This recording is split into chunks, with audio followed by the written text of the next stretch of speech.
여러분들이 정말로 오늘 하루 이 예배를 통해서 해답을 좀 얻으셨으면 좋겠습니다.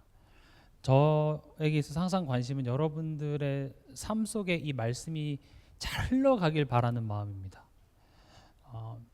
제가 이제 훈련을 받고 이렇게 목사가 되는 과정, 또 지금까지 보면 하나님께서 저를 어떤 큰 집회나 많은 사람들이 있는 곳에 어떤 설교자로 저를 많이 세우기보다는 결혼도 안 한 저를 이렇게 수많은 가정에 그 가정 사역을 하게 하시고, 결혼도 안 한 저에게 나이가 지극히 드신 분이 자기 결혼 생활에 대해서 상담을 하시고, 애도 안 낳아본 저에게 애를 어떻게 키워야 되는지 물어보시고, 그런 것들을 많이 보면서 제가 뭘 느꼈냐면, 성도들의 가정 삶이 많이 힘들구나라는 것을 알게 됐습니다. 우리가 이 눈에 보이는 교회는 성도가 모인 곳이 결국 교회가 되는 거잖아요. 성도가 건강하지 않으면 교회는 절대 건강할 수가 없습니다. 저는 그 새마을 운동을 겪어본 세대는 아니지만 그 새마을 운동에 대한 여러 가지 평가가 있지만 어쨌든 우리나라 경제가 이렇게 발전하는 데 있어서는 굉장히 중요한 역할을 한 건 맞으니까요. 그때 뭐 우리가 올림픽도 하고 대단한 것도 했지만 가장 중요한 게 내 집 앞을 쓸었잖아요, 그렇죠? 집안 정돈부터 하고 사실 그게 되게 중요합니다. 그래서 아프리카의 어떤 나라는 그 새마을 운동을 이렇게 카피해서 자기네 나라 정말 새마을 운동 이렇게 써서 청소하게 하고 우리나라 했던 거 그대로 따라한다 하더라고요. 저는 굉장히 일리 있다고 생각합니다. 우리가 힘들고 복잡할 때일수록요, 진짜로 지금 오늘 내가 할 수 있는 것 그것부터 해야 돼요. 막 이렇게 지금 막 경제적으로 힘들고 한다고 해서 밥 제대로 안 챙겨 먹고 그 잠도 잘 못 자고 가정 제대로 안 돌보고 하잖아요. 그럼 나중에 무너집니다. 오히려 열받아서 밥을 더 잘 챙겨 먹어야 되고요, 잠도 잘 자야 되고요, 가장 기본적인 것을 해서 내가 빨리 정신을 차려야 돼요. 사람이란 게요, 이게 좀 위기나 문제가 생기면 사람이 멍청해집니다. 실제적으로 과학적으로도요, IQ가 떨어져요, 그 순간. 그러니까 그 보이스피싱 같은 거 보면 왜 속나 싶잖아요, 그렇죠? 저거 나 안 속을 것 같은데. 근데 그 순간 뭐 내가 네 자녀를 붙잡고 있다 하면은 순간 그 두려움이 사람을 멍청하게 만들어서 계속 멍청한 선택들을 하게 돼요. 자기도 사기 당하는 줄도 모르고. 그럼 상식적으로만 생각해도 우리가 문제와 위기가 생길 때 정신을 차려야 되는데 그 문제와 위기 속에 우리가 막 휩싸여서 계속 이렇게 나쁜 선택을 할 수밖에 없는 상태로 돌아가다라는 거죠. 그래서 여러분들이 이 딱 말씀을 듣고 지금 내 삶 속에 어떤 문제가 있을 때 적어도 하루에 한 번 정도는 내가 딱 정신을 차리고, 잠깐만 내가 그 생각 속에 이 감정 속에 빠져 있을 게 아니지 하고 말씀 속에 내가 그것을 선택할 수 있는 그런 신앙생활이 되셔야 됩니다. 그래서 여러분들의 삶 속에 다시 이 말씀이 성취되어지고 하나님이 나와 함께 하심이 이렇게 체험되어지는 그게 다시 회복이 돼야 됩니다. 그걸 보고 부흥이라고 얘기합니다. 저는 우리 교회가 숫자적으로 꽉 차는 것보다 여러분 성도들의 삶 속에 이 말씀이 성취되는 것으로 기쁨이 풍성한 부흥이 오길 바랍니다. 그러면 저는 우리 동성교회 걱정할 필요 없다고 생각합니다. 내가 너무 좋아요, 내가 하나님으로 너무 행복하고 내가 예수만으로 충분한데 어떻게 그 사람 삶 속에 생명 살리는 역사가 일어나지 않겠습니까? 와봐, 일단 한번 우리 교회 한 번만 와봐가 되는 겁니다. 근데 나도 힘들어 죽겠는데 뭐 또 와서 하려고 하는 게 안 되는 거죠. 그래서 여러분들 오늘 이 강단의 말씀, 이 본문의 말씀을 여러분들 한번 깊게 묵상해 보시고, 이 말씀이 그냥 이 주일 예배로 끝나는 것이 아니라 이게 지금 내가 고민하는 거, 내가 갈등하는 거, 내가 지금 잘 안 풀리는 어떤 그런 문제까지 이 강단의 물결이 이렇게 다 흘러가도록 여러분들이 기도하시고 이번 한 주 인도 받으셨으면 좋겠습니다. 7월 키워드 새로운 당연합니다.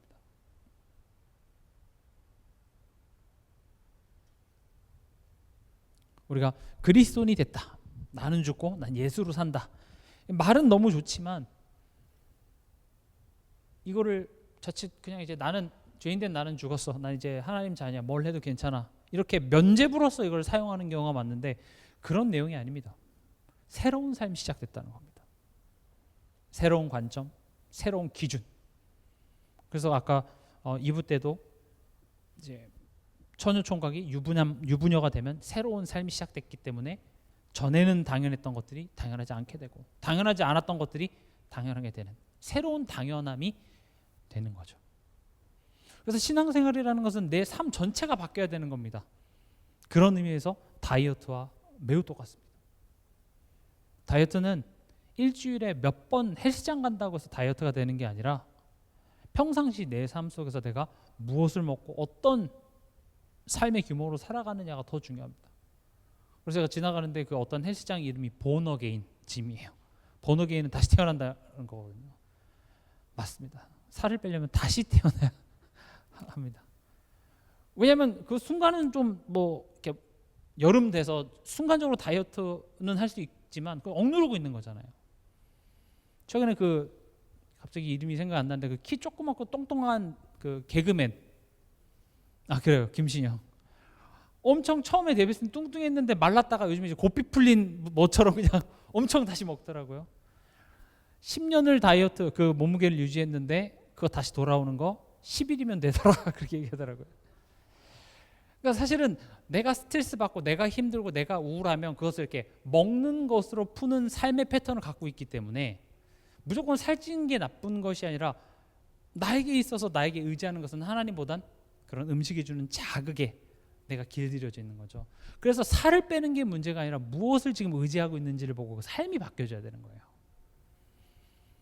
그러니까 우리가 뭐 술, 담배, 도박, 게임 뭐 이런 걸 하냐 마냐 이게 죄냐 아니냐 이걸 따지는 것은 굉장히 좀 수준 낮은 내용이고요. 왜 그걸 할 수밖에 없냐라는 거죠. 그렇죠? 술은 몸에 나쁩니다. 한 잔을 마셔도 몸에 나빠요. 그래서 기호식품이에요. 때로는 어떤 음식으로서 먹을 수도 있겠지만 그러나 내가 힘들 때마다 술이 생각난다. 퇴근하고 나서 항상 그 소주나 뭐 술 먹던 게 생각난다. 또는 내가 잠을 이룰 수 없어서 항상 술을 습관적으로 마셔야만 한다. 그건 문제가 되는 거죠. 안 할 수도 있어야 돼요. 다시 말하면 내가 기호식품으로서 게임도 마찬가지잖아요. 그 추석이나 이렇게 명절 되면 가족들끼리 모여서 고스톱을 친다고 하더라고요. 뭐 저희 집에서는 그런 일이 없었기 때문에 저도 고스톱을 아직 못 칩니다만은 뭐 고스톱 칠 수도 있죠. 어디 장로님이 고스톱을 치냐면서 그렇게 얘기할 필요는 없습니다. 근데 밤에 자려고 누웠는데 천장이 그 장판이고 거기에 고스톱 이렇게 뭐 이렇게 날아가는 게 보인다. 그걸 안 하면 잠을 못 잔다. 거기서 막 착착 그 감기는 소리에 막 손이 후덜거린다. 이게 문제가 되는 거겠죠. 그러니까 결국 뭘 얘기하고자 하냐면은 우리 삶 속에 드러나는 그런 것들을 통해서 나의 영적 상태를 지금 자꾸 점검하는 거예요. 근데 안 좋은 걸 알면서도 내가 자꾸 한다라는 것 자체는 그거 한 행동이 죄냐 아니냐를 떠나서 애초에 내가 지금 하나님이 아닌 다른 것들을 굉장히 많이 의지하고 있다는 말이 되기 때문에 내 삶에 이런 열매가 있구나. 그래서 자꾸 내 스스로를 점검할 수 있는 그런 신앙의 성숙함이 있어야 되는데 이건 죄 아니야. 하나님 떠난 게 죄야. 근데 우리 하나님 만났잖아. 그러니까 맞는 말이지만 굉장히 틀린 말입니다. 그래서 결국 우리의 삶이 바뀌어야 되고 여기서 삶이 바뀌어야 된다는 것은 흠없는 삶을 살라는 말이 아니라 우리의 삶의 기준, 선택, 어떻게 바라보고 어떻게 해석하느냐가 바뀌어야 되기 때문에 성령님은 저 멀리서 역사하시는 것이 아니라 내주하십니다. 내주라는 건 뭐예요? 내 안에 들어와 내 안에 산다라는 거죠. 그러니까 헬스 트레이너가 여러분들의 살을 빼는 쉬운 방법이 뭐냐? 여러분들과 같이 사는 겁니다. 여러분들과 24시간 365일을 함께하면 여러분들은 무조건 살 뺍니다. 밤에 라면 물 딱 끓이면 안 돼요. 엘리베이터 타면 걸어 올라가세요. 그게 내 삶의 일거수일투족을 다 따라다니면서 그렇게 잔소리를 하면 어때요? 나는 왜 물만 먹어도 이렇게 살찌는지 몰라? 뻥치지 마세요. 저도 제 모습을 보면 살찔 수밖에 없어요. 밥 먹고 나서 이렇게 디저트 먹고 살찌는 사람은 살찔 수밖에 없는 그런 선택을 합니다. 그러니까 그거를 일일이 따라다니면서 잔소리하니까 그게 쉬울까요? 듣기 싫죠. 근데 괜찮아, 먹어도 괜찮아. 그런 말을 사실 듣기 좋죠. 그리고 우리가 사실 살 빼는 건 간단합니다. 일찍 자고 일찍 일어나고 건강한 음식 먹고 운동 많이 하면 돼요. 근데 우린 그런 거 듣기 싫죠. 이것만 드시면 됩니다. 그러니까 뭐 건강 채널에서 뭐 한다 그러면 이제 그 다음 날 아침에 마켓 가면 그거 싹 다 없어. 어떤 사람이 뭐 녹차 먹고 살 뺐대? 그럼 그 다음 날 거기 녹차가 싹 사라져. 우린 그렇게 신앙생활을 하고 있는지도 모르겠습니다. 근데 하나님은 그걸 원하는 게 아니에요. 우리의 삶이 바뀌는 걸 원하시는 거고, 그래서 성령이 내주한다라는 것은 우리와 함께 살아가면서 내 삶 속에 일거수일투족 속에 하나님께서 양심을 통하여서 말씀을 통하여서 내게 계속 잔소리를 한다라는 것인 거죠. 요한복음 우리가 잘 아는 14장 26절에 보혜사 곧 아버지께서 내 이름으로 보내실 성령 그가 너희에게 모든 것을 가르치고 내가 너희에게 말한 모든 것을 생각나게 하리라.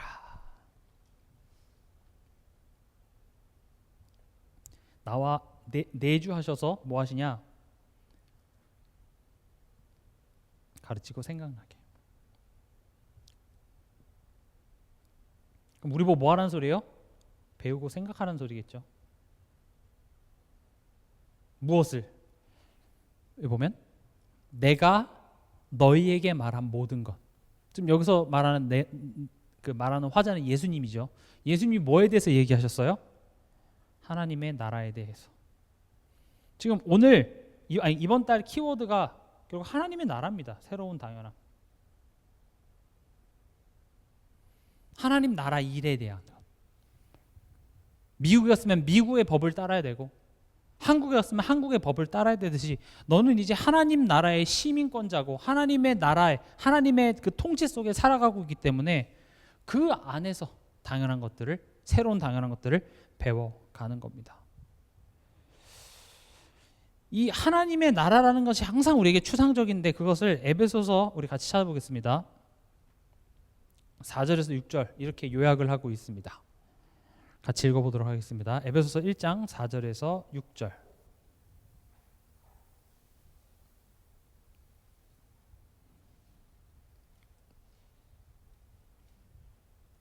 (4절에서) 5절부터 먼저 읽어보겠습니다. 곧 창세전에 그리스도 안에서 우리를 택하사 우리로 사랑 안에서 그 앞에 거룩하고 흠이 없게 하시려고 그 기쁘신 뜻대로 우리를 예정하사 예수 그리스도로 말미암아 자기의 아들들이 되게 하셨으니. 지금 이 5절까지가 우리가 잘 안다고 하는 복음 메시지입니다. 하나님이 나를 먼저 사랑하시고 나를 택하사 예수 그리스도의 십자가를 통하여서 우리를 구원하시고 우리를 자녀 삼아 주셨다. 그리고 이제 6절입니다. 이는이라는 말은 뭐죠? 왜냐하면, 왜 너희를 구원하고 왜 자녀를 삼았냐면, 왜 구원하고 바로 천국에 데려가지 않고 이 세상에 살게 했냐면, 왜 애굽에서 출애굽하고 바로 가나안 땅 최고의 강대국을 만들어서 무사무탈하게 살게 한 것이 아니라 광야길을 걸어가게 했냐면, 그게 6절입니다. 그가 사랑하시는 자 안에서 우리에게 거저 주시는 바 그의 은혜의 영광을 찬송하게 하려는 것이라. 하나님의 은혜와 영광을 우리로 하여금 찬송하게. 여기서 말하는 찬송은 찬송가를 부른다의 찬송이 아니라 높이는 꼭 인정하는 겁니다. 역시 하나님 짱, 하나님 그러셨군요. 그럼 보세요. 하나님의 은혜와 영광을 찬송하기 위해서는 하나님의 은혜와 영광을 알아야겠죠.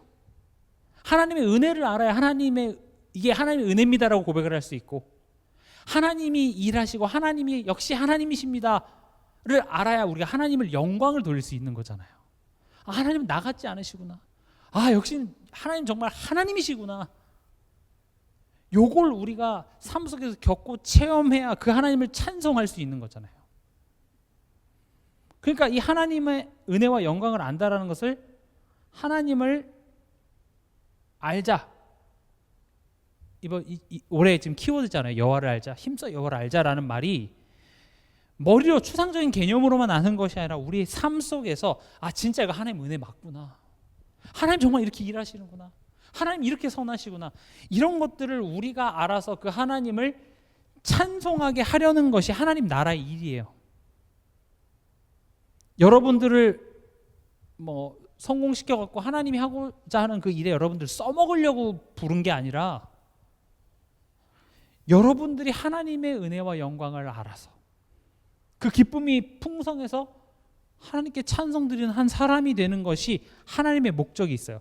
그래서 하나님은 하나님의 은혜와 영광을 알길 원하지 때로는 그걸 알게 하기 위해서 문제도 허락하시겠다는 거예요. 우린 그건 필요 없고 문제 언제 해결해 줄 거예요가 포인트인 거죠.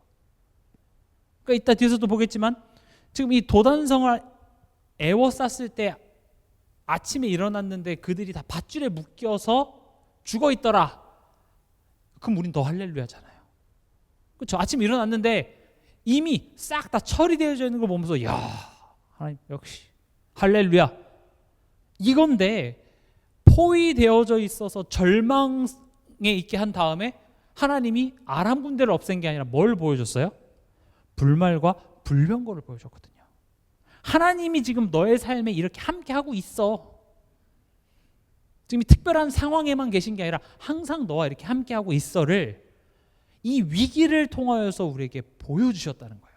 다시 말하면 하나님의 은혜와 영광을 우리로 하여금 체험하고 보게 하는 것에 하나님의 목적이 있어요.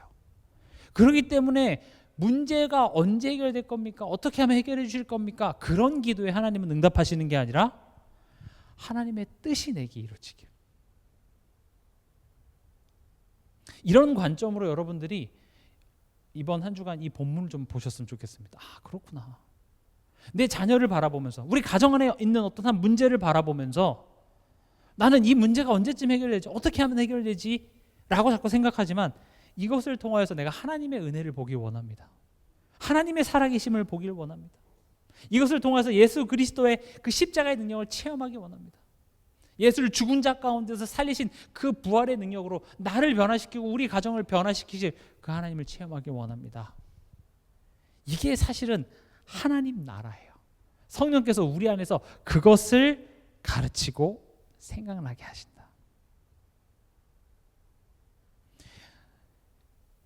이런 내용들이요, 사실은 그렇게 듣고 싶은 내용들은 아닙니다. 그냥 성령 역사하시면 뭐 귀신도 떠나가고 안진뱅이가 일어나고 어떤 우리는 그 성령이 내 편이 돼서 눈에 드러나는 어떤 기적적인 역사들을 더 원하죠. 근데 성경은 그런 식으로 되어 있지 않습니다. 굉장히 내가 계속 변화되는, 내가 갱신되어지고 그런 이야기들로 가득합니다. 그래서 저는 조금 듣기 싫을지 몰라도 자꾸 이 성경 말씀이 원래 말하고자 하는 그 의도를 내게 가까이해서 내가 변화되는 그것을 우리 동산교회 성도들은 누리셨으면 좋겠습니다. 혹 이런 이야기를 해서 성도들이 조금 듣기 싫고 떠나간다고 해도 저는 이걸 멈추지는 않을 것 같습니다. 왜냐하면 점점 말세가 지나가면 지나갈수록 사람들은 내 귀에 달콤한 말만 듣고자 해요. 저도 마찬가지입니다. 그러나 성경을 아무리 보면 볼수록 그런 이야기가 아니더라고요. 내가 보고 싶은 부분만 보고 그것을 짜맞춰서 하나의 내가 원하는 메시지를 하는 게 아니라 성경은 그런 이야기가 아니에요. 나를 따르려면 제 십자가를 지래요. 예수님이 가신 그 길을 가는 겁니다. 그렇게 생각하면 신앙생활은 무조건 힘든 건가? 아니요. 나의 쓸데없는 것, 나를 오히려 죽이고 나에게 해가 되는 것을 버리는 과정이 그만큼 나에게 체질이 돼 있어서 어려울 뿐이지 그것은 내게 유익한 겁니다. 뭐 들어온 얘기지만 코딱지만 하나 파도 이게 속 시원하잖아요. 내게 유익되지 않은 거. 내 몸에 있는 암덩어리 빼내는 거 어렵지만 아프지만 그것을 빼내는 것이 내가 살 길인 것처럼 우리가 자꾸 말씀 앞에서 내 자신을 비춰보고 그 안에서 내가 계속 갱신해 나가는 겁니다.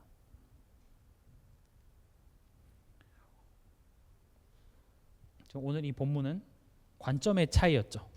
누구와 누구의 관점의 차이였습니까? 사환과 엘리사. 같은 상황을 봤는데 다른 반응.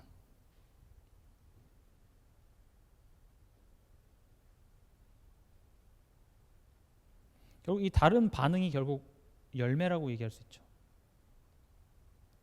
그러니까 성경에 보면 열매를 보고 그 나무를 안다라는 말은 지금 내가 현실에서 어떻게 반응하는 것을 보고 내 영적 상태를 지금 알 수 있다는 겁니다. 그러니까 우리 삶에 드러나는 열매들이 여러분들 마음에 들었으면 상관없겠는데 내 삶에 드러나는 이런 열매들, 가정 안에서 드러나는 열매들, 직장 안에서 드러나는 열매들이 마음에 들지 않아요. 그렇다면 내가 지금 잘못된 관점으로 보고 판단했을 확률이 매우 높다는 겁니다. 그래서 삶과 믿음은 절대 뗄래야 뗄 수가 없습니다. 내가 지금 교회에서 내가 말씀을 들을 때 나의 마음 상태, 나의 믿음이 예전 같지 않다면 그럼 뭐가 문제겠습니까? 이런 상황을 해결해 주시지 않은 하나님 때문에 내가 예배를 잘 드릴 수가 없어요가 문제일까요? 아니면 내가 이 문제를 통하여서 하나님이 뭘 하고자 하는지를 전혀 모르고 문제 때문에 난 안 하겠어요라고 투정 부리는 어린아이와 같은 모습일까요? 후자겠죠. 그래서 특별히 이번 한 주간 여러분들이 관점의 차이라고 했으니까 똑같은 그런 상황이 왔을 때 너 또 그럴 줄 알았어 이렇게 하지 말고 그 상황을 내가 좀 다르게 볼 수 있는 이제 그런 부분에서 우리가 도전해보고 갱신해봤으면 좋겠습니다. 엘리사가 본 것. 엘리사는 뭘 봤습니까? 우리와 함께한 자. 그게 뭐였습니까? 불말과 불병거였죠. 다시 말하면 하나님이 나와 함께하심. 여러분들이 이번 한 주간 하나님이 나와 함께하심을 많이 보시기 바랍니다. 저도 그걸 보길 원합니다. 하나님 이런 문제가 있습니다. 이런 갈등이 있습니다. 이런 어려움이 있습니다. 이 문제를 통해서 하나님을 보길 원합니다. 하나님의 사랑을 내가 체험하길 원합니다. 결국 이것을 본 자와 보지 못한 자가 나뉘어지고 교회 안에서 그 차이가 삶의 열매로 나타납니다. 어떤 열매일까요? 내 감정입니다. 뭐 전도 몇 명 했냐? 거기까지 갈 필요는 없고요. 내 감정, 절제 안 되는 나의 삶, 경제, 규모, 인간관계. 저 인간이 왜 저래? 상대방 탓하기 이전에 지금 이 열매를 통하여서 내가 지금 뭘 못 보고 있지? 이 질문을 할 수 있어야 돼요. 이 부분이 우리가 신앙 안에서 자라나야 될, 또 우리가 매일매일 걸어가야 될 우리에게 있어서는 광야와 같은 것입니다. 지금 목사님, 사모님 미국 가시고 제가 지금 4주 동안 쓰는 동안 그 강단에서 했던 말씀들이 계속 중첩이 되거든요. 연결돼서. 여러분들이 정말로 삶 속에서 이런 부분들을 이렇게 신경을 쓰시면서 도전하시기 바랍니다. 그리고 그 4주간의 그 흐름들 여러분들이 보면서 지금 이따 뒤에서도 말씀드리겠지만 우리의 신앙생활은 굉장히 수동적으로 하나님이 다 알아서 해주셔야 돼 이렇게 하지 않고 지지난주에 시편에서는 내 영혼에게 대해서 선포하죠. 내 영혼아. 하나님이 우리를 구원하시는 죄에서 우리를 구원하셔서 자녀 삼는 그 과정에서는 우리가 할 수 있는 것은 아무것도 없습니다. 할 수 있는 것도 없고요. 그러나 이제 하나님이 자녀가 돼서 하나님이 뭘 하시고자 하냐? 뭐라고 했어요? 우리로 하면 찬송하게. 기계처럼 하나님은 짱입니다. 이렇게 하나님이 자존감이 좀 떨어지셔가지고 난 그런 소리를 좀 들어야겠어. 그렇게 한 게 아니라 진짜 내가 너네들한테 은혜를 베풀고 사랑으로 나의 하나님이 되어 주셔서 너희가 그 하나님을 알아가면 알아갈수록 그 하나님으로 기뻐서 자발적으로 하나님을 찬양하는 한 사람이 되도록 하는 게 하나님의 목적인 것처럼 우리의 신앙생활은 믿어짐으로 시작됐지만 이제는 믿기를 힘쓰는 싸움으로 가야 된다는 말을 드리고자 하는 겁니다. 하나님께서 다 알아서 해주셔. 맞는 말이지만 틀린 말입니다. 하나님께서 알아서 해주셔. 그럼 하나님께서 다 알아서 지금 내 삶 속에 문제도 주고 그래서 그 문제 가운데 예배 자리에 올 수 있도록 다 세팅해냈는데 내가 그걸 안 가는 거야. 난 가만히 있을 거야. 앞에 밥 차려놨잖아. 밥 먹어. 아니야. 엄마가 내 입에 넣어주실 거야. 나 안 씹어. 엄마가 씹어서 내 목구멍에 넣어주실 거야. 그거 2살, 1살까지는 가능하다니까요. 못 씹는 사람이면 링겔로 그 영양분을 넣어주지. 하나님은 근데 그런 내가 다 씹어서 넣어주는 사람이 아니라 그 가치를 알고 그것을 선택하는 자가 되기를 원합니다. 밭의 감추인 보화의 가치를 알고 그 밭을 내 소유를 전부를 팔아서 살 수 있는 한 사람이 되기 원하는 겁니다. 근데 우리가 신앙생활에서 아무것도 안 하면서 하나님이 다 알아서 해주실 거야 이러고 있다니까요. 차라리 아무것도 안 하고 가만히 있으면 모르겠습니다만은 가만히 있질 않죠. 우리는 하나님으로부터 계속 멀어지는 선택을 하면서 하나님이 알아서 해주실 거야. 얼마나 말은 은혜롭고 믿음 좋은 것 같습니까? 근데 그건 좋은 믿음 아닙니다.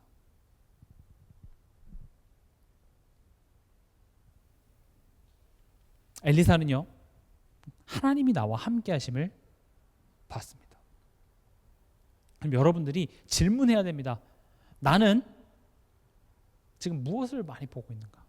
그것을 내 삶 속에 드러나는 열매로서 확인해 보셨으면 좋겠습니다. 요즘 따라 그렇게 좀 우울하고 무기력해. 뭐 날씨 때문일 수도 있고요.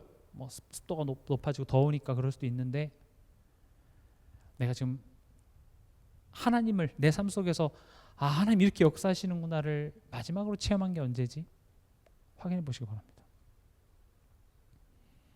제가 약속할 수 있는데 여러분 안에 성령이 계시고 하나님의 자녀라면요, 하나님의 말씀이 성취된 걸 확인하는 그 즉시 여러분들 기쁘실 겁니다. 와, 그렇구나.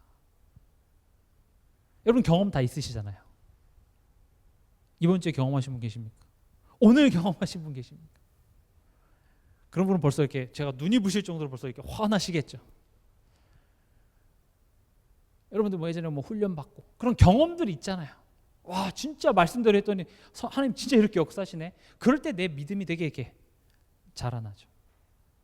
특히 이렇게 안 믿는 남편들이, 아니면 또 믿었지만 좀 연약했던 남편들이 이렇게 교회에 딱 오게 되는 그런 계기를 가만히 보면, 에이 뭐 그런 거 안 믿어 했다가 내가 굉장히 문제 위기 속에 있는데 내가 힘드니까 절박하니까 하나님 말씀 붙잡았는데 하나님이 그걸 딱 응답해 주는 거 보고, 야 이거 맞는갑네 하고 이제 그때부터 이제 내가 정신 차리고 이제 교회 가게 되는 그런 이야기들 많이 있잖아요. 우리도 그랬잖아요.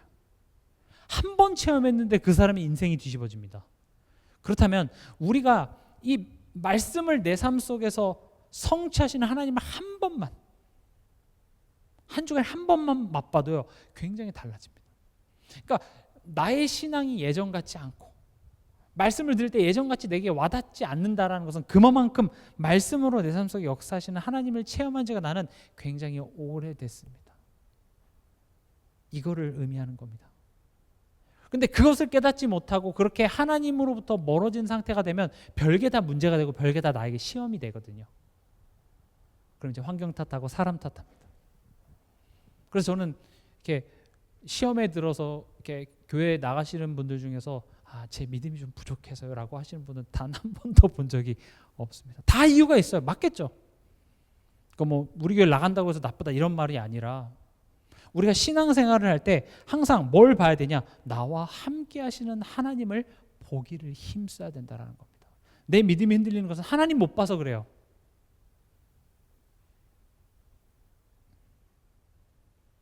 그래서 이번 한 주간 여러분 소망하시기 바랍니다. 하나님 보기 원합니다. 나의 남은 삶, 하나님의 역사하심, 하나님이 내 삶을 인도하시는 걸 보기를 원합니다. 그러니까 이제 이런 이야기를 하면 불만이 생기죠. 애초에 하나님 아람의 군대에 발을 묶어서 쳐들어오지 않게 하셨으면 얼마나 좋으셨습니까? 아예 못 오게 하시면 엘리사도 사환도 그 도단성의 백성들도 두려워하지 않고 평안했을 텐데 왜 굳이 이런 문제를 허락하셨습니까? 앞서 설명드렸죠. 하나님께서 보여주고 싶으셨던 것, 이게 뭐가 다른 겁니까? 내가 보고 싶은 것. 이게 다른 거죠. 하나님이 지금 보여주고 싶은 게 있습니다. 내 지금 현실에 있는 이 문제를 통하여서 하나님이 보여주고 싶으신 게 있습니다. 어떤 사람은 가족 중에 한 사람이 굉장히 많이 아파요. 언제 이 문제 하나님 해결해 주겠습니까? 저도 모르겠습니다. 열심히 하면 이 병이 나을까? 저도 모르겠습니다. 근데 분명한 건 하나님이 이 문제를 통하여서 당신에게 보여주고 싶은 게 분명히 있을 겁니다. 우린 그걸 보는 거예요. 딱 그것만 한 번 봤는데 인생의 전환이 일어나는 거죠. 바울도 그래서 그 전환점에 눈이 멀었다가 눈이 띄어지는 그 전환점이 있었던 것처럼 오늘 이 사원 같은 경우도 새로운 눈이 열리면서 새로운 것들을 보게 되죠.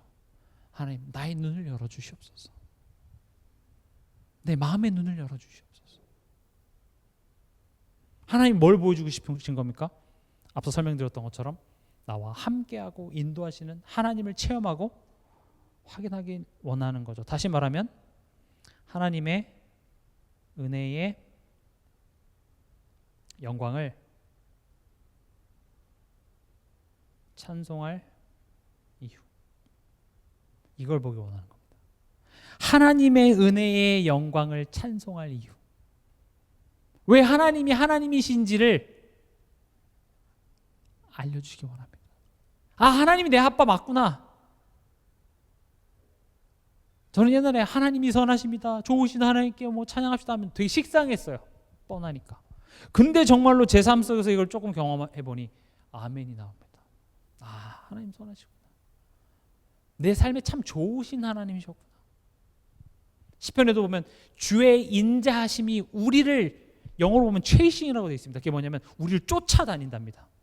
내가 하나님부터 멀어지는데 하나님의 선하심이 나를 쫓아다녀서 결국 나를 붙잡아서 나를 하나님의 그 원하시는 자리로 딱 갖다 놓는다는 거죠.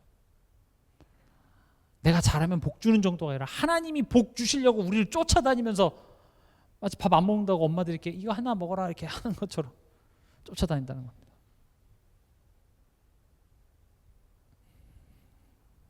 그래서 여러분들이 하나님이 보여주고 싶은 것을 보시길 바랍니다. 이 문제보다 크신 하나님.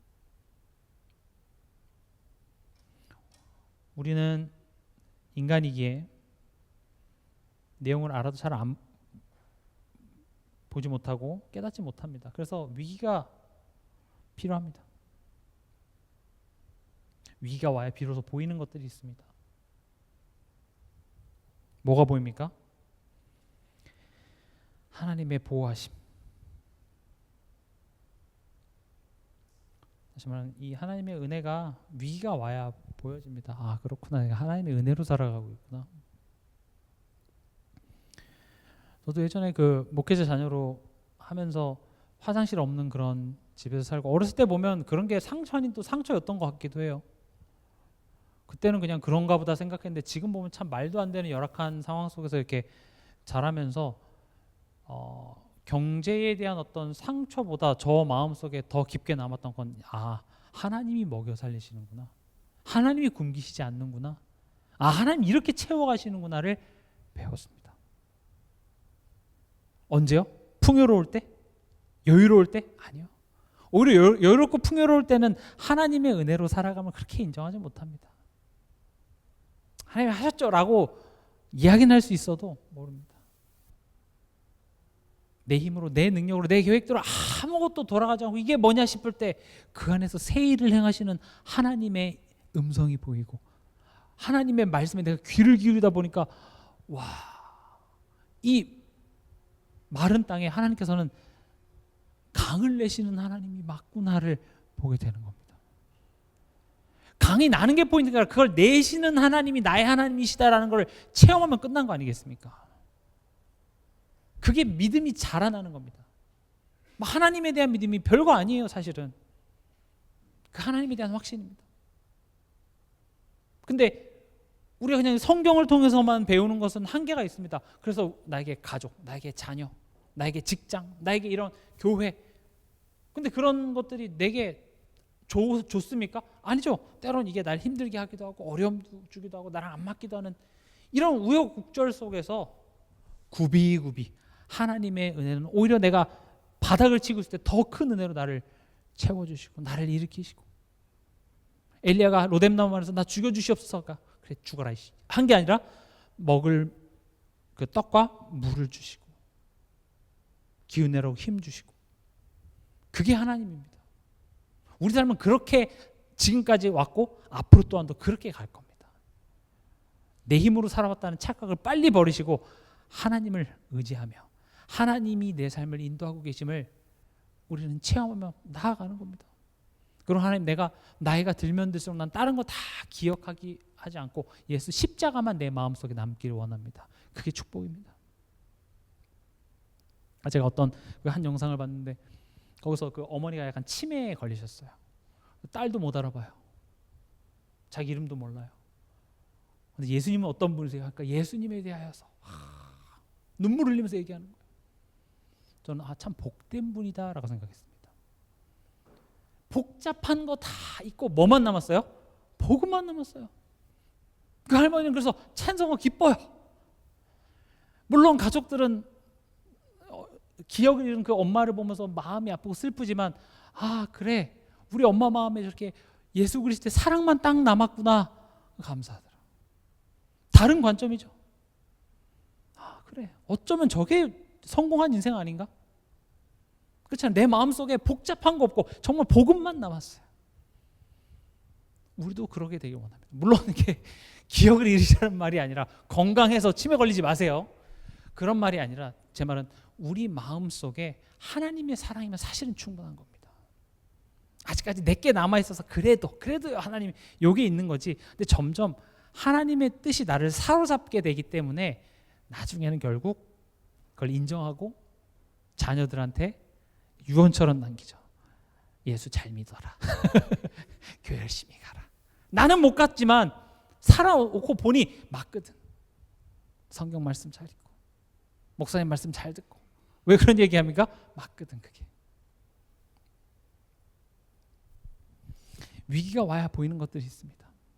그러니까 우리가 항상 하나님께 요구하는 것은 미리 막아주길 바라는 거죠. 문제 생기기 전에 미리 막아주시옵소서. 물론 하나님이 미리 막아주시는 것도 많지만 미리 막아줘서 아무 일 없게 만드는 것이 꼭 우리에게 좋다라는 건 아닙니다. 왜냐?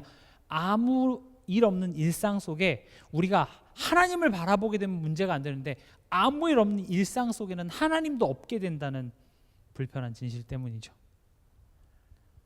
그렇지 않습니까? 저도 이렇게 어디 여행 가서 그 어떤 책임도 없고 그냥 여기서 놀러 온 그날 아침에 주의 인자하심을 찬양하고 이렇게 간절히 기도 안 하게 되더라고요. 커피를 마시고, 야, 이따 어디 가지? 뭐 먹지? 야, 오늘 일본이면 돈키호테 가야 되는데 막 쇼핑 뭐 살고 오늘 막 계획하고 이런 생각밖에 없어요. 그러니까 만약에 이런 사건이 없었으면 사환도 하나님의 이 불말과 불병거를 볼 수 있었을까요? 그러니까 하나님은 위기가 좋다가 아니라 위기 때문에 내가 조금 힘들어해도 그것을 통해서 우리가 얻을 수 있는 유익이 훨씬 크기 때문에 위기를 허락하시는 거지, 하나님은 우리를 힘들게 하시는 것을 원치 않으십니다. 될 수 있으면 쉽게 내 자녀 고생 안 하고 가자 주의신데, 그러나 위기를 허락하셨다면, 그래서 우린 그걸 뭐라고 부르냐? 감당할 만한 시험입니다. 할 만한 거, 버틸 만한 거. 안 죽여. 이 문제 너 못 죽여. 이 문제로 너의 인생 안 망해. 감당할 만한 것을 주시면서 그것을 너가 믿음으로 이겨냈을 때 너에게 얻어진 유익이 압도적으로 크다.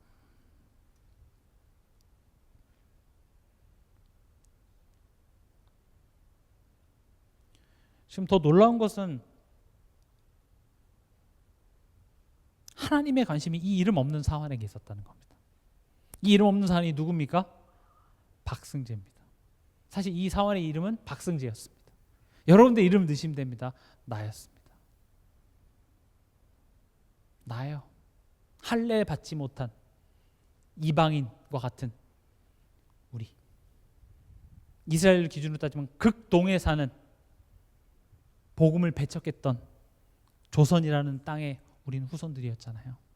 그런 우리에게 누구의 관심이 간 거예요? 하나님의 관심이, 하나님의 사랑이. 이 사환이 뭐라고 이 아람군대를 총동원하고, 이 사환이 뭐라고 하늘의 불말과 불병거를 동원합니까? 트럼프쯤 와야 우리나라 군대가 동원되고 막 그 오토바이 타는 경찰들이 동원되지, 은총이가 교회 오는 게 사회가 동원되겠습니까? 근데 우리가 뭐라고? 근데 특별한 일이 있어서가 아니라 항상 그렇게 하신대요. 우리의 삶 속에서 하나님께서. 그러면요, 어떻게 우리가 하나님 볼 수 있는가? 여러분 이미 정답을 아시죠? 눈으로 보는 것이 아니라 하나님께서는 항상 말씀을 주시고 그것을 성취하심으로써 하나님이 맞구나, 하나님에 대한 신뢰가 생기는 겁니다. 우리가 이렇게 비행기를 타거나 했을 때 이제 기장이 가면서 조금 후에 이렇게 기체 그런 걸로 이제 비행기가 좀 흔들릴 예정인데 놀라지 마시고 안전벨트 매시고 자리에 앉아 계셔 주시기 바랍니다 해서 내가 안전벨트 딱 매자마자 갑자기 기내가 흔들리면 여러분들 막 두려워요? 아니죠. 미리 기장이 얘기를 했고 이게 좀 잠깐 그냥 그 기류가 조금 그래서 그런가 보다 하고 그냥 하다가 딱 멈추면 별거 아니지만 사실은 그걸 통해서 이 기장에 대한 우리가 되게 신뢰를 하게 되는 거잖아요. 똑같습니다. 우리가 기장을 보진 않지만 기장이 있고 기장이 운전하고 있다라는 걸 그런 걸 통해서 알 수 있듯이 하나님께서는 우리에게 말씀을 주시고 그 말씀을 내 삶 속에 성취하시는 것으로 우리가 뭘 느낄 수 있냐? 하나님의 살아계심을 느끼는 겁니다. 살아계신 하나님이라고 굳이 하나님이 살아계시면 죽어 계십니까? 근데 앞에 자꾸 살아계심이라는 것을 강조하는 이유가 그 말씀을 주시고 지금 내 삶 속에서 내가 살아가는 내 삶 속에서 그 말씀을 성취하시기 위해서 일하시는 하나님, 이걸 강조하기 위한 형용사가 살아계신 겁니다. 이해가 되시죠? 다른 신들은 죽어 있습니다. 그 말을 성취하지 않습니다. 하나님은 그 말씀을 주시고 그 말씀을 성취하시기 때문에 살아계신 하나님이죠. 그래서 이 말씀을 우리가 듣기 위해서 예배 자리에 나오는 겁니다. 지난 시간에 질문을 가지고 오라고 했죠. 너무 중요합니다. 질문을 가지고 오십시오.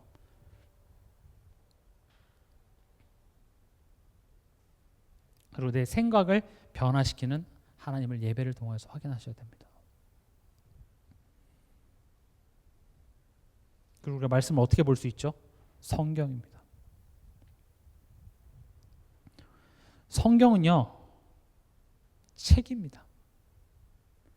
이게 되게 좀 중요한 부분인데 하나님께서 하나님의 백성에게 어떤 영상을 주신 게 아니에요. 책을 주셨어요. 영상과 책의 차이점은 뭐죠? 영상은 그냥 가만히 앉아서 내가 수동적으로 보고 들으면 됩니다. 근데 책은요, 내가 읽어야 돼요. 내가 하나씩 이렇게 눈동자를 굴려가면서 그것을 눈으로 받아들이고 그것을 내가 생각을 해서 그 정보를 받아들여야 되는 게 문자잖아요. 그럼 굉장한 에너지가 들어갑니다. 그래서 아이들이 책 읽는 거 싫어하고 우리도 책 읽는 거 별로 안 좋아하죠. 산들 도서관 많이 이용하시기 바랍니다. 정말이에요. 그래서 여러분들 신앙서적이라든지 이런 것을 읽는 게 신앙생활과 되게 연관 많습니다. 읽어야 돼요, 사실은. 근데 지금 뭐 책만 읽자 이런 이야기를 하자는 게 아니라 신앙생활은 되게 능동적인 겁니다. 그러니까 수동적인 것은 가만히 앉아서 다 해주는 걸 받아먹는 게 수동적이라는 거면 능동적인 것은 반대인 거죠. 내가 하는 겁니다. 내가 하나님을 찾을 수 있고 내가 하나님을 붙잡고 내가 말씀을 읽을 수 있는 사람이 돼야 돼요. 제일 쉬운 말이 뭡니까? 하나님이 깨닫게 해주시겠지. 아니요. 성경 있잖아요. 하나님이 깨닫게 해주시고 하나님이 내게 말씀을 주실 거라고 가만히 있지 말고 말씀을 들으세요. 그럼 만약에 하나님이 나에게 깨닫게 해주실 거야 하면 하나님의 하시는 말씀에 귀를 기울여야 되는데 그거 안 하고 우리 뭘 선택하고 뭐에 귀를 기울여요? 세상의 소리를 듣는 선택을 하고 거기에 귀를 기울이니까 안 들리는 거예요. 하나님 말 안 해주던데 뭔가 틀렸다는 게 이렇게 찌릿찌릿 감지가 되죠. 누군가 여러분들에게 신앙 상담을 했는데 누가 봐도 이 사람이 잘못하고 있는데 아니야, 하나님이 내게 말씀을 주실 거야. 난 그 하나님 주실 때까지 기다릴 거야. 인본주의 안 쓰고 난 기다릴 거야. 그 성경 안 읽고 말씀 안 듣고 예배 자리에 안 오면서 자꾸 뭐 이런저런 사람들 만나러 다니면서 이 소리에 흔들리고 저 소리에 흔들리고 이건 뭐라고 말씀하시겠습니까? 야, 말씀도 보고 예배해야지. 야, 그 인본주의야. 맞습니까? 신앙생활은요, 능동적인 겁니다. 결국 우리가 하나님을 알아서 그 하나님을 찬송할 수 있는 그 한 사람이 되기요. 그래서 내 영혼아 어찌하여 낙심하고 어찌하여 불안해하는가, 너는 하나님께 소망을 두라 라고 3번이나 고백했던 그 시편의 기자처럼 여러분들이 내 영혼에, 내 마음에, 내 생각에 말씀을 들려주는 선택을 하시기 바랍니다. 신앙생활은 그렇게 자동적으로 되는 게 아닙니다. 성령께서 나를 인도하신다는 것은 내가 아무것도 안 해도 되게 하는 것이 아니라 문제를 일으켜서라도, 너를 아프게 해서라도 이 자리가 어떤 가치인지를 깨달아 나중에는 너가 두드려 맞지 않고도 이것을 선택할 수 있는 사람이 되게 하겠다. 이게 성령의 인도. 오직 성령이 너에게 임하시면 너희가 증인된다는 말이 그런 맥락에서 이해가 돼줘야 됩니다. 어떻게 하나님 볼 수 있습니까? 십자가입니다. 십자가. 이거 뭐 강조해도 부족합니다.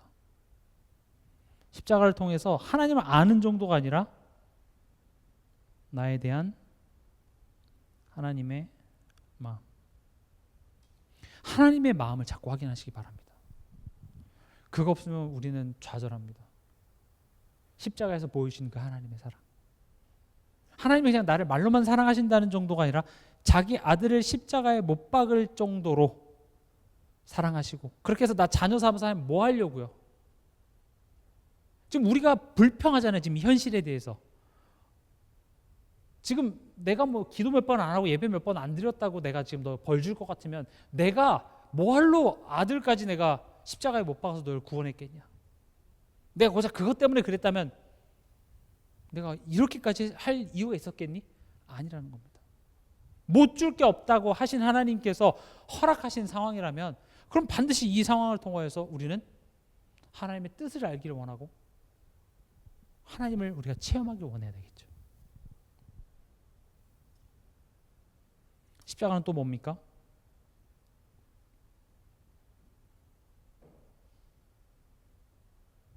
예수님께서는 십자가를 통해서 내가 가야 할 길의 모범을 보여주셨습니다.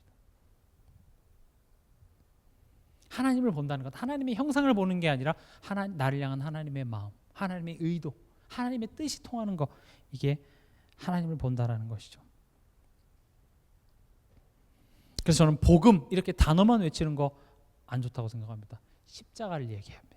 왜 죽으셔야 되고 죽음의 의미가 뭐고 예수님이 우리를 위해서 하신 일, 그 의미, 가치, 그리고 그렇게 해서 우리를 자녀 삼아서 뭘 하길 원하시는지, 이런 것을 뜻을 풀어서 얘기하지 복음, 그리스도 이렇게 얘기한다고 그게 복음이 복음되는 것은 절대 아닙니다. 그래서 이번 한 주간 여러분들이 십자가를 통하여서 하나님을 보시기 바랍니다. 3번째로 기도입니다. 기도할 때 응답하시는 하나님을 우리가 체험할 때 하나님을 본다 이렇게 얘기하죠. 때로는 이런 즉각적인 응답이 있을 때도 있습니다. 그래서 무엇인지 기도하시기 바랍니다. 무엇이든지요. 기도를 이런 기도는 하나님이 좋아하시고 저런 기도는 싫어하신다 이렇게 내가 계산하지 말고 다 기도하세요. 포인트는 하나님께 기도하세요. 더 중요한 것은 하나님 아버지께 기도하세요. 뭘 기도해야 될지 모르겠습니까? 아버지 이러고 가셔도 됩니다. 아버지 예수 그리스도 이름으로 기도합니다. 아멘. 그래서 금요 치유전도학교 때 저녁에 기도할 때 가끔씩은 기도할 힘이 없으십니까? 아버지 하고 하세요. 뭐 더 말할 필요가 있겠습니까? 아버지. 내가 뭐 기도한다고 하나님이 그랬어? 몰랐네. 몰랐잖아. 이렇게 하실까요? 아셔요. 아버지라고 부르고 가는 거예요. 아시잖아요. 근데 그렇게 기도하는데 하나님께서 어떻게 합니까? 내 마음과 생각을 변화시켜 주십니다. 그렇구나. 염려할 일이 아니었구나. 걱정할 일이 아니었구나. 그분이 나의 아버지신데. 몇 번이죠 지금? 지금 사화는 이렇게 말씀 보고 묵상하고 그럴 상황이 아닙니다. 지금 포위된 상황이죠. 그래서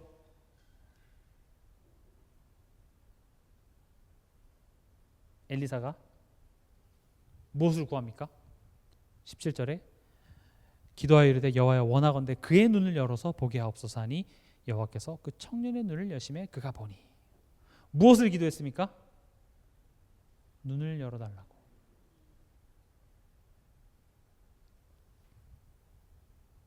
문제를 해결해 달라고 기도하기보다 이 문제를 통하여서 하나님의 뜻을 볼 수 있는 눈을 열어주시옵소서.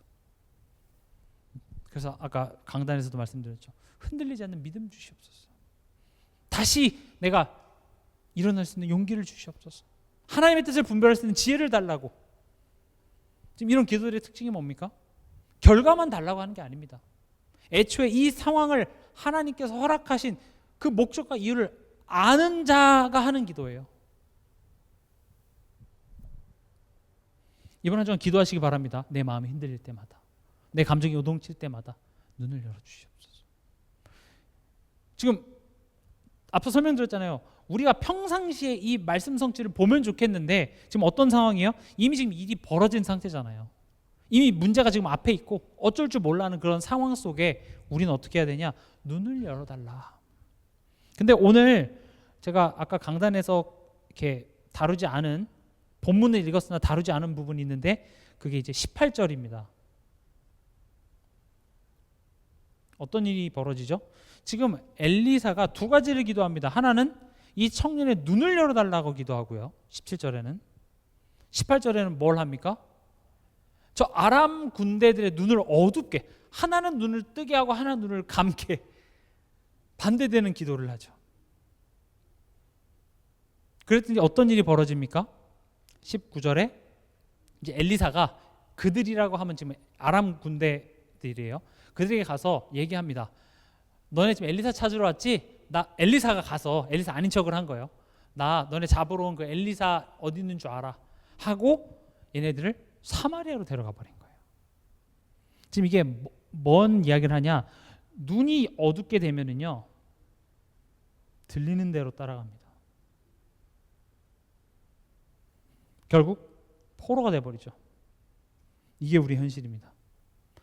우리가 하나님께서 그 눈을 열어주시지 않으면 우린 들리는 대로 따라가게 돼 있습니다. 그리고 따라가는데 그곳이 나를 살리고 나를 회복시키는 곳이 아니라 그것이 나를 또 포로로 삼는 그곳으로 우린 가게 돼 있습니다. 그래서 우리는 들리는 대로 따라가는 것이 아니라 눈을 떠서 하나님을 바라봐야 됩니다. 그리고 하나님의 음성에 귀 기울일 때 하나님께서는 회복하시고 살리실 줄 믿습니다. 마지막으로 주목해야 될 것은 눈을 여시는 분이 누굽니까? 하나님이십니다. 여러분 정말 하나님 보길 원하십니까? 아니면 문제가 해결되길 원하십니까? 이번 한 주간 기도하시기 바랍니다. 하나님 보기 원합니다. 우리 가정의, 가문의 이 문제를 통하여서 하나님 보기 원합니다. 하나님의 살아계심과 하나님이 정말 우리 가정 가문을 통치하고 계신다는 그 사실을 내가 확인하기를 원합니다. 우리는 항상 조건부로 다니죠. 이 문제 해결해 주면 믿을게요. 이것만 해주면 내가 잘할게요. 아닙니다. 하나님은 우리에게 결과만을 들어주시는 하나님이 아니라 우리가 하나님을 보고 하나님의 영광과 하나님의 은혜와 영광을 찬송할 이유가 있는 사람이 되길 원하시기 때문에 이번 한 주간도 여러분들이 이 말씀 붙잡으시면서 여러분들의 관점이 바뀌시길 바랍니다. 말이 많았습니다만은 포인트는 뭐예요? 이번 한 주간 문제 터졌을 때 그걸 내가 좀 다른 시각으로 볼 수 있는 그 도전. 그리고 내 마음대로 안 될 때 눈을 열어달라고 기도하고, 눈을 아무리 크게 뜨고 눈을 열어달라고 해도 여전히 내 마음이 불안하고 힘들다? 하나님, 내 마음을 주장하여 주시옵소서. 하나님을 의지하고 하나님께 엎드리는 그런 한 주간 되시길 주님의 이름으로 축원합니다.